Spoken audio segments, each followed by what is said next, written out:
Well, Shaq Leonard left Dallas yesterday without a new contract and is in Philadelphia as we speak right now. Howie, by the way, decided to free up a free roster spot just in case the All-Pro linebacker wants to ring chase with the Birds. Deebo Samuel took another shot at the Birds, but Haason Reddick called out the 49ers as only he could, and Lane Johnson gave a really solid injury update, and his status for Sunday remains in question. I'm Thomas Mott. This is the Thomas Mott Show.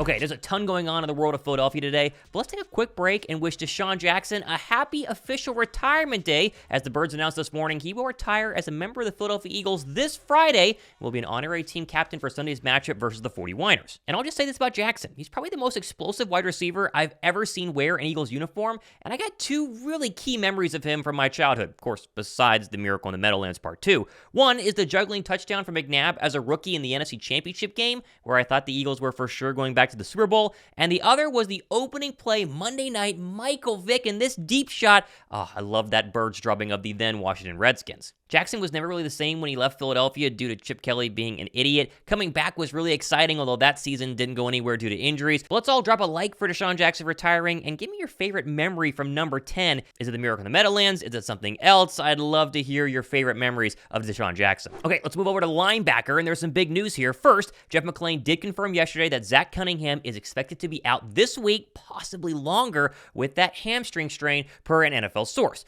And while obviously this is bad news, the good news is that Shaq Leonard landed in Philadelphia this morning. Also, shout out to Jeff McClain for posting this picture of Leonard at the airport and is having, or maybe has had, by the time you're watching this video, his physical plus a workout with the Philadelphia Eagles. Now, you might remember that Leonard visited the Cowboys yesterday, and by the fact he's in Philadelphia today, obviously did not sign with Dallas.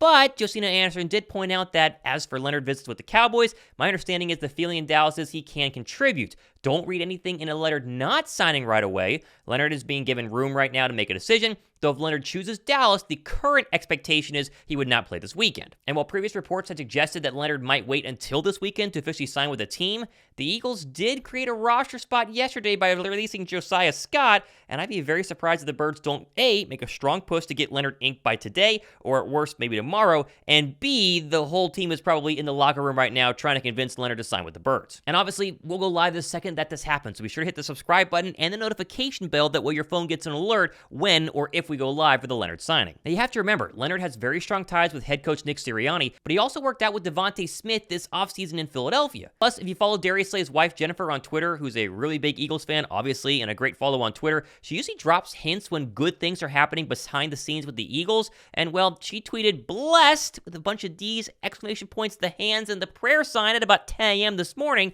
and then 30 minutes later tweeted, "Today's gonna be a great day, y'all." And, of course, that was when Shaq Leonard was for sure in the building for Philadelphia. And so, who's to say her husband, Darius Slay, wasn't feeding her some inside information? Do with that as you will.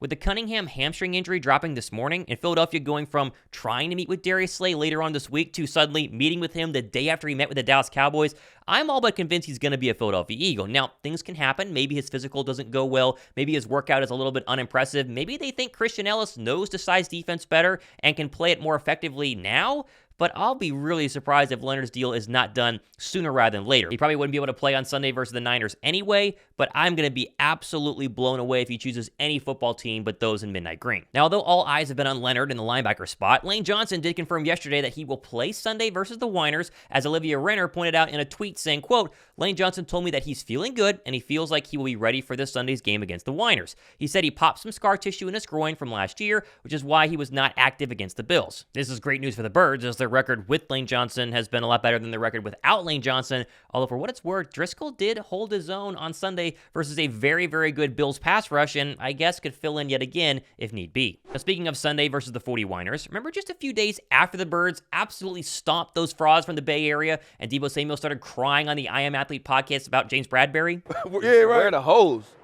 No. There's holes. No, what's the holes? It was some The wide back open end. plays now. The back end. You got the all-pro and the all-pro. The D-line make him make both of them all-pros. You don't, so Besides Slay, I respect Slay. What That's about my dog. Bradbury? Trash. Bradbury's trash?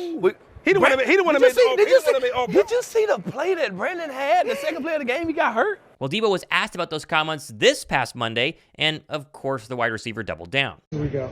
You termed James Bradbury trash after the game last year. Do you regret that? I mean, I don't regret nothing I said. Okay, you stand by it.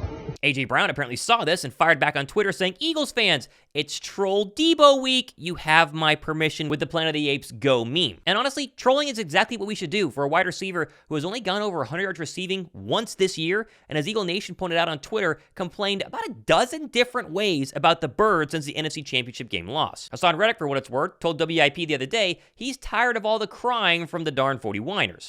You know, as this season been going on, not much. Talk is cheap. You know, they get to come back in the link. It was a lot of boo-hoos last year, a lot of crying, a lot of what if, a lot of this, a lot of that.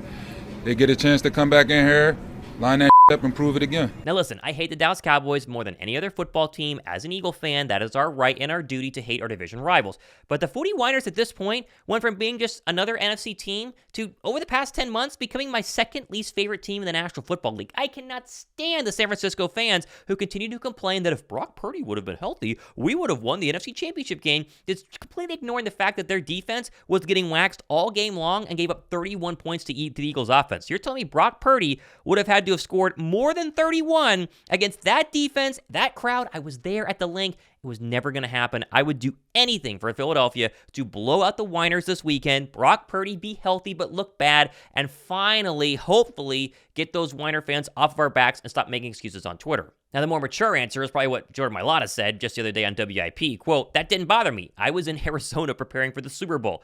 Said the 40 Winers are a good team. He also added, I have no bad blood. But will I forget it? No. Safe to say, Sunday's matchup against the Winers is going to be one for the ages. Although early indications are suggesting that rain might yet again be in the Birds' forecast, marks 3 straight rain games for Philadelphia. At least they'd be more used to it than the Winers have been over there in sunny California. Safe to say, though, if the Birds can get a lead entering the fourth quarter, old Kyle Shanahan should crumble like he's done 31 other times when trailing going into the fourth quarter by 3 or more points. Now, right now, Philadelphia is 2.5-point underdogs to the Winers coming up on Sunday, which is kind of crazy for a 10-1 football team, but I guess if you break out the masks, it won't make a big difference. I'm going to go with, obviously, the Eagles plus 2.5. I'm also going to take the under of 46.5, courtesy of my friends at MyBookie. To me, that seems like basically a guarantee, as both defenses are going to be playing well, and obviously with the rain being in there, the under seems safe enough for me. If you want to jump in on this bet, do it with my friends at MyBookie. Use my promo link down below for a great first bet deposit bonus. Now, I'm curious your score predictions. Give me those down below in the comments section. I think it's going to be under 46.5, so maybe like a 21-17, a 24-20 sort of score. I'm curious where you guys are at on that one. And while you're down there, turn on the notification bell, because as soon as the Shaq Leonard deal gets officially inked and signed, which could happen